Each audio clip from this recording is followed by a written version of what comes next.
Habang nakasakay ang mga bida kay Lapras, may napansin si Ash sa malayo. Isa itong Nurse Joy na gumagamit ng kayak at nalagpasan sila ng may kamangha-manghang bilis. Hindi nakita ni na Ash at Misty kung sino yun kaya tinanong nila si Tracy.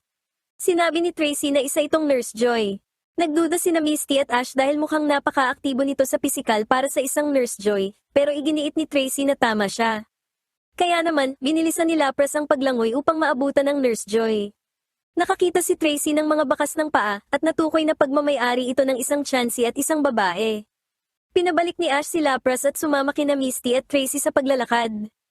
Tumigil si Tracy nang mawala ang mga bakas.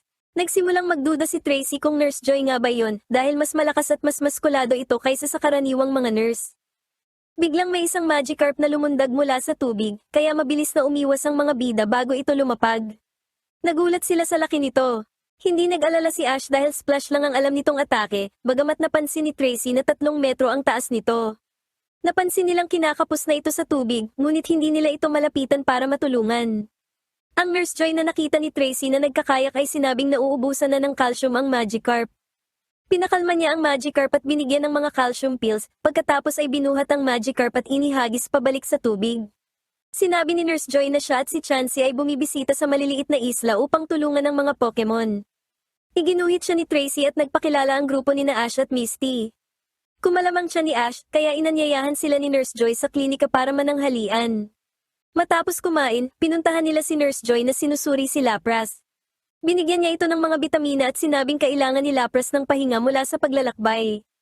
Nagpasalamat ang mga bida at nagboluntaryong tumulong sa pag-aasikaso sa iba pang mga Pokemon. Gamit ang mga bangka, nagpunta sila sa mga kalapit na isla, ngunit napakabilis ni Nurse Joy kaya naiwan ang mga bida. Matapos ang ilang oras na paggamot sa mga Pokemon, natagpuan ng mga bida ang bangka ni Nurse Joy na walang laman. Natakot silang baka inatake siya ng Gyarados nang biglang may lumitaw na pink na bola. Ang bola ay lumingon at isa palang Jigglypuff iyon. Agad na tumakas ang mga bida bago pa ito makagamit ng sing. Nang makalayo sila, nakita nila si Chansey at Nurse Joy na sinabing ginagamot nila ang isang Shellder ngunit tinangay sila ng agos. Nagtaka sina Ash at Tracy kung paano niya nagagamot ang mga Pokemon sa ilalim ng dagat. Ipinakita ito ni Nurse Joy sa kanila sa pamamagitan ng pagdive sa tubig. Nakita nilang sinusuri niya ang isang Shellder. Hinangaan ni Tracy ang kanyang trabaho, bagamat naubusan ng hangin si Ash at kinuha ng isang dugong. Nang maglaon, nasa bahay na ni Nurse Joy ang mga bida. Humingi ng paumanhin si Nurse Joy dahil hindi niya nabalaan si Ash na mahilig makipaglaro sa tao ang dugong. Hinangaan ng mga bida ang kanyang dedikasyon sa pag-aalaga ng mga Pokemon sa iba't ibang isla. Itinanong ni Tracy kung hindi ba mas madaling magtrabaho sa isang Pokemon Center. Sinabi ni Joy na marahil nga, ngunit naalala niya ang araw na may napadpad na Magikarp at dinala niya ito sa kanyang bahay. Nang gumaling ito, pinakawalan niya ito sa dagat. Isang araw, nang mahulog siya mula sa bangka, iniligtas siya ng Magikarp na iyon. Sumang-ayon ang grupo na ito ay isang magandang kwento. Maya-maya, umalis si Nurse Joy para gamutin ang isang grupo ng mga sanggol na seal. Binalaan siya ni Tracy na maaaring may dumating na bagyo dahil masama ang ihip ng hangin. Sinabi ni Nurse Joy na sapat ang kanyang karanasan para sa mga ganoong bagay at umalis na. Nagpa siya si Tracy na sumunod para tiyakin ang kaligtasan ni Nurse Joy, at nagpa siya rin sina Ash at Misty na sumama. Narinig ni Nurse Joy ang mga bida nang biglang mahulog ang mga ito sa dagat. Sinabihan sila ni Joy na ilabas ang kanilang mga water Pokemon at sumunod sa kanya sa isang ligtas na kalapit na isla. Inilabas ni Ash si Squirtle, si Marill naman kay Tracy, at si Staryu kay Misty, bagamat lumabas din si Psyduck. Matapos ang bagyo, nakaramdam ng hiya ang mga bida dahil si Nurse Joy pa ang nagligtas sa kanila sa halip na sila ang tumulong. Tinanggap ni Nurse Joy ang paumanhin at pinayuhan silang magpahinga muna bago nila bisitahin ang mga seal. Nagmanman ang Team Rocket at kumpiyansa si Meowth na mahuhuli nila ang mga Pokemon. Pagkatapos ay pinindot ni Meowth ang isang buton para sa isang torpedo na nagkulong sa grupo ni na Ash. Lumitaw ang Team Rocket at sinabi ang kanilang motto, habang nalungkot naman si Nurse Joy dahil kailangan ng mga seal ang kanyang tulong pero hindi siya makaalis. Biglang lumitaw ang higanting Magikarp at binangga ang submarine ng Team Rocket. Gayunpaman, hindi sapat ang lakas nito, kaya napaiyak si Nurse Joy para sa Magikarp. Biglang nag-evolve ang Magikarp tungo sa isang Gyarados at pinatalsik ang Team Rocket palayo. Lumingon ang Gyarados sa mga bida at akmang susugod. Ngunit nagpakita ng pagmamahal si Nurse Joy kaya naman pinakawalan sila ng Gyarados. Dahil dito, nagawang gamutin ni Nurse Joy ang mga seal. Nagpasalamat si Nurse Joy sa Gyarados habang pinuri naman ng mga bida ang kanilang ugnayan. Naalala ni Nurse Joy na nabanggit ni Ash na gusto nitong maging Pokemon Master, kaya pinayuhan niya itong pumunta sa Naval Island at hamunin ang gym leader doon. Dahil dito, nagpunta na sina Ash, Tracy, at Misty sa islang iyon. Nakita ng mga bida mula sa malayo ang Naval Island na may isang malaking bundok sa gitna nito. Na-excite si Ash at kumpiyansang sinabi na kukunin niya ang badge doon. Pagkarating sa isla, napansin ng mga bida na ang lugar ay mukhang walang tao at tahimik, ngunit biglang may dumating na lalaking nakasakay sa bangka.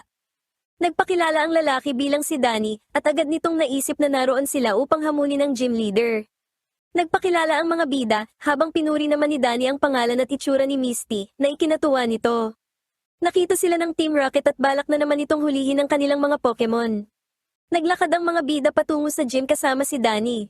Tinanong ni Misty kung ano ang laman ng backpack ni Danny, at sinabi ni Danny na mayroon siyang mga gamit na kakailanganin niya sa hinaharap kapag nagkaroon ng problema.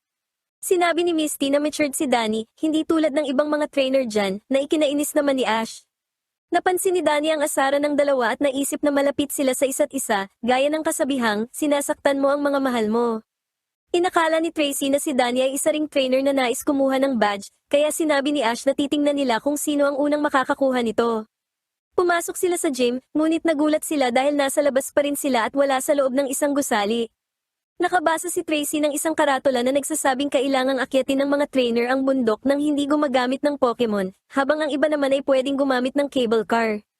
Nagulat si Ash sa patakaran, ngunit hinimok siya ni Pikachu na umakyat, kaya nagsimulang umakyat sina Ash at Danny. Sinabi ni na Tracy at Misty na magkikita na lang sila sa tuktok, habang binalaan ni Misty si Danny na mag-ingat. Nainis si Ash at nahulog, akmang ilalabas sana ni Ash si Bulbasaur pero binalaan siya ni Danny na huwag itong gawin dahil mad-idiskwalipika siya, kaya sinunod niya ang payo nito. Nang malapit na sa tuktok, nagpahinga ang dalawa at pinasalamatan ni Ash si Danny sa pagtulong sa kanya. Biglang hinuli ng Team Rocket si Pikachu gamit ang isang pamingwit. Tinanggal ni Danny ang lubid kay Pikachu at muling nagpasalamat si Ash sa kanya. Nagalit ang Team Rocket at muling hinagis ang PC, ngunit nilagyan ito ni Danny ng isang bato at nabutas nito ang kanilang lobo na nagpatalsik sa kanila. Sa itaas na bahagi ng bundok kung saan may niebe, nakakita ang Team Rocket ng isang geyser, ngunit naging sanhi lamang ito ng muli nilang pagtalsik. Nagpatuloy sa paglakad sina Danny at Ash, bagamat nilalamig na si Ash dahil sa snow. Hindi na kinakaya ni Pikachu ang lamig kaya binalot ito ni Ash sa kanyang vest upang manatiling mainit. Sa tuktok, nakita ni Ash sina Tracy at Misty, ngunit nilagpasan siya ni Misty para alukin si Danny ng kumot, na tinanggihan naman ito. Sinabi ni Danny na nakapasa si Ash sa unang test, na ikinalito ni Ash. Ipinaliwanag ni na Tracy at Misty na halata namang si Danny ang gym leader, na kinumpirma naman ito, at ang pag-akyat sa bundok ang pagsubok para malaman kung sino ang karapat-dapat. Sinabi ni Danny na kailangang maipanalo ni Ash ang 2 sa 3 hamon. Ang unang hamon ay kung sino ang unang makakapagpayelo o makakapagpatigas ng tubig mula sa geyser. Inilabas ni Danny si Nidoqueen at si Lapras naman ang kay Ash. Sabay nilang ginamit ang Ice Beam, ngunit mas mabilis na napayelo ni Nidoqueen ang tubig, kaya nanalo si Danny sa unang round. Ang pangalawang round ay ang pag-ukit ng isang sledge mula sa yelo gamit ang 3 Pokemon. Nagpasya si Ash na gamitin sina Bulbasaur, Pikachu, at Charizard, na ikinagulat ni na Misty at Tracy. Sinabi ni Misty na hindi sumusunod si Charizard sa kanya, pero hindi nakinig si Ash dahil kailangan niya ang lakas nito. Inilabas naman ni Danny sina Nidoqueen, Scyther, at Machoke. Habang hinuhulman ni na Pikachu at Bulbasaur ang yelo, inutusan ni Ash si Charizard na gumamit ng flamethrower. Ginamit ni Charizard ang flamethrower pero dinamay niya si Ash, ganun pa man, naging sanhi ito upang mabilis na maukit ang yelo ayon sa kailangang hugis. Nagulat sina Danny, Misty, at Tracy sa bilis ng pangyayari, at pinasalamatan ni Ash ang kanyang mga Pokemon. Ang huling hamon ay ang paggamit ng mga ice slide para bumaba sa dalampasigan. Nagsimula ang karera ni na Ash at Danny habang sina Misty at Tracy ay gumamit ng cable car para bumaba. Mabilis na bumilis ang slide ni Ash at nagpaikot-ikot habang nakikita naman ni Danny na malayo na ang kanyang kalamangan. Ngunit biglang nahulog si Danny sa isang butas, kaya huminto si Ash para tumulong. Nakita ni Danny na ayos lang ang kanyang mga Pokemon na sina Scyther, Geodude, at Electrode. Alam ni Ash na ang Team Rocket ang naghukay ng butas at biglang ang lumitaw ang mga ito. Sa isang pindot ni Meowth, nahulog sina Ash at Danny sa mas malaki pang butas, at pagkatapos ay hinuli ng Team Rocket si Pikachu at inilagay sa isang makina na humihigop ng kuryente. Gumamit ng Thunderbolt si Pikachu pero natulungan niya lang ang Team Rocket na makatipid sa kuryente. Pinaulanan ni na Ash at Danny ng mga bolang yelo ang Team Rocket gamit si Geodude. Gamit ang isang catapult, inihagis nila si Electrode sa lobo ng Team Rocket na nagbigay daan upang tumalsik pabalik kay Ash si Pikachu. Inilabas ni James si Victreebel ngunit isinubo lang siya nito. Biglang sumabog si Electrode kaya tumalsik na naman ang Team Rocket palayo. Bumalik sina Danny at Ash sa karera. Nang sumikat ang araw, itinulak nila ang kanilang mga sled. Napunta sa pangit na daan si Ash, kaya mukhang mananalo na si Danny, ngunit ang sled ni Ash ay biglang bumalik sa track kahit kaunti na lang ang natira rito. Sumobra ang bilis ni Ash at lumagpas ito sa finish line at dumiretso sa dagat, kung saan may lumitaw na maliit na bahaghari. Lumapit si Danny kay Ash at sinabing mahusay ang pagpili niya ng Pokemon at nanalo siya sa 2 hamon. Dahil dito, ibinigay niya kay Ash ang Sea Ruby Badge. Habang hanga sina Tracy at Misty, nalungkot din si Misty na natalo si Danny. Sa pagtatapos ng araw, nagpaalam na ang mga bida kay Danny at ipinagpatuloy ang kanilang paglalakbay. Nakakita ang mga bida ng ilang mga isla at naalala ni Tracy na ito ang 7 Grapefruit Islands, kung saan itinatanim ang malalaking prutas na pomelo o grapefruit. Pumunta ang grupo sa mga isla habang sinusundan naman sila ni Jigglypuff. Pagdating nila doon, kumuha si Ash ng isang prutas dahil namamangha siya sa laki nito. Isang babae ang dumating at pinagbintangan silang mga magnanakaw, ngunit sumumpa sila na hindi sila nagpunta roon para magnakaw. Humingi ng paumanhin ang mga bida dahil dapat ay nagpaalam muna sila. Pinatawad sila ng babae at sinabing may iba pang nagnanakaw ng kanilang mga prutas. Nagtanong ang mga bida kung paano lumalaki ng ganoon ang mga pomelo. Sumagot ang babae na sa pamamagitan ng pag-aalaga at pagmamahal, gaya ng pag-spray ng insecticide at pagtanggal ng mga damo, namumulaklak ang mga puno sa mainit na panahon. Matapos ikalat ng mga butterfly mula sa mga kalapit na isla ang pollen, dinidiligan nila ang mga puno hanggang sa mabuo ang mga prutas. Inamin ng babaeng nagngangalang Ruby na parang mga anak na niya ang mga prutas na ito. Biglang may dumating na lalaki at sinabing ninanakaw ang mga pomelo. Nakita nilang sira-sira ang mga puno at wala nang natitirang dahon o prutas. Agad nilang nakita ang sanhi ng problema, isang Snorlax. Sinubukan itong itulak ng mga trabahador, ngunit sila ang naitulak nito. Naisip ni Ruby na pitasin na lang ang mga prutas bago pa ito makain ni Snorlax. Inilabas ni Ash si Bulbasaur at si Misty naman ay si Staryu upang putulin at kolektahin ang lahat ng prutas. Biglang niyanig ang lupa nang sumugod si Snorlax. Sinubukan ni Ash na pigilan ito, ngunit naitulak lang siya at kinain ni Snorlax ang mga nakolekta nilang prutas. Pinayuhan ni Tracy si Ash na hulihin si Snorlax, kaya inilabas ni Ash si Bulbasaur para mag-Vine Whip. Hindi tinablan si Snorlax, at nang gumamit si Bulbasaur ng Razor Leaf, nahiwa lang nito ang mga prutas kaya mas mabilis itong nakain ni Snorlax. Nainis ang Snorlax at pinirat si Bulbasaur gamit ang Body Slam. Tila busog na si Snorlax kaya umasa ang mga bida na makakagawa sila ng plano. Gayunpaman, nagpatuloy ito sa pagkain hanggang sa maubos ang lahat ng puno sa isla.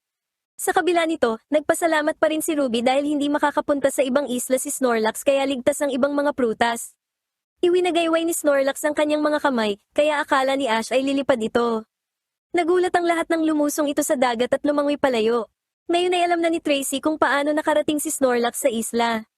Ginamit ng mga bida si Lapras upang sundan ito, habang si Ruby naman ay umalis para sabihan ng iba na simulan na ang pag-aani. Samantala, nagnanakaw din ng mga prutas ang Team Rocket para maging malusog sila. Sinubukang balatan ni Meowth ang isang prutas, ngunit nabalian siya ng kuko dahil sa tigas ng balat nito. Naalala ni James na binibigyan siya noon ng kanilang tagapagsilbi ng candy, na gawa sa balat ng prutas na ito noong bata pa siya. Sinabi ni Jessie na magkakapera sila sa pamamagitan ng pagbebenta ng mga ito. Dinala nila ang mga prutas sa kanilang submarine, ngunit nasalubong nila si Snorlax at kinain nito ang kanilang mga ninakaw. Nakita ng mga bida ang Team Rocket at sumumpa silang pipigilan ng mga ito sa pagnanakaw. Mabilis na kinakain ni Snorlax ang mga pomelo, kaya inilabas na ni Ash si Squirtle. Ginamit ni Squirtle ang Skull Bash, ngunit tumalbog lang siya sa taba ni Snorlax at napirat ng Body Slam nito. Inilabas ni Misty si Staryu para sumugod, pero kinontra lang ito ng headbutt ni Snorlax. Inilabas ni Misty si Goldin, ngunit na-realize niyang hindi ito makakalaban sa labas ng tubig. Kakainin ni Snorlax si Goldin kaya agad itong ibinalik ni Misty sa Pokeball. Sinubukan ni Misty na ipagawa kay Togepi ang metronome, ngunit binalaan siya ni Tracy at Ash na baka pati si Togepi ay kainin ni Snorlax. Sinubukan din ng Team Rocket na labanan si Snorlax, ngunit napirat lang din si Arbok, ginawa namang napkin ang dila ni Lickitung, at napirat din ang Victreebel ni James. Inilabas ni Misty si Psyduck para gumamit ng Psychic Attack, ngunit ang ginawa nito ay kumain din ng prutas at muntik pang mamatay matapos mabulunan. Ginamit ni Pikachu ang Thunderbolt na ikinasugat ni Snorlax, ngunit ipinagpaglang nito ang sakit at nagpatuloy sa pagkain. Nabalitaan ni Ruby na kalahati na ng mga puno sa isla ang naubos ni Snorlax. Samantala, umabante si James at nagsagawa ng hipnotismo kay Snorlax, pero imbes na si Snorlax ay siya ang nakatulog. Dahil dito, naisip ni Ash na patulugin si Snorlax sa pamamagitan ng masarap na masahe, pero hindi umepekto. Sunod, sinabihan ni Misty si Snorlax na isipin ang mga kaibigan nitong tumatalon sa bakod, pero tulad ni James, si Misty ang nakatulog. Nagsuot naman si Jessie ng Snorlax costume at nagpanggap na nanay nito para patulugin ito gamit ang lullaby. Hindi ito nagustuhan ni Snorlax at sinipa ang Team Rocket papunta sa langit. Nakita ng mga bida na ang mga trabahador ni Ruby ay tulog na at may mga drawing sa mukha.